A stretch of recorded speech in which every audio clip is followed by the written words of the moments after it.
தொழுகை தொழுகாத ஒருவருடைய மற்ற 5 வேளை தொழுகைகளையும் அல்லாஹ் ஏற்றுக்கொள்வதில்லை, தூக்கி எறிந்து விடுகிறான் அப்படின்னும் போது வித்திரு தொழுகை ஒரு சுன்னத்தான தொழுகை தானே, அதை தொழுகாதவர்களுக்கு எப்படி பருந்து தொழுகை தொழுகை ஏற்றுக்கொள்ள மாட்டான் என்பது குர்ஆன் ஹதீஸ் அடிப்படையில் விளக்கம். அதாவது வித்திரு தொழுகை ஒருவர் தொழவில்லையானால் அவருடைய 5 நேர தொழுகை தூக்கி எறியப்படும் என்று சொல்கிறார்களே, வித்திருங்கிறது கடமையான தொழுகை இல்லையே, அது எப்படி தூக்கி எறியப்படும் அப்படின்னு கேட்கிறாரு. இந்த கேள்வியை யாரு உங்கள்கிட்ட இந்த மசாயில சொன்னாங்களோ அவங்கள்ட்ட போய் கேட்கணும். ஏன்னு கேட்டா ரசூல் ஸல்லல்லாஹு அலைஹி வஸல்லம் அப்படி சொல்லல.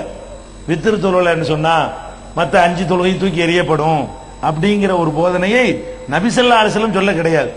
5 வேளை ஹம்சு ஸலவாத்தின் கதபஹுன்னல்லாஹ், 5 தொழுகைகளை தான் அல்லாஹ் உங்களுக்கு கடமையாக்கி இருக்கிறான் அப்படி இருக்கிறது.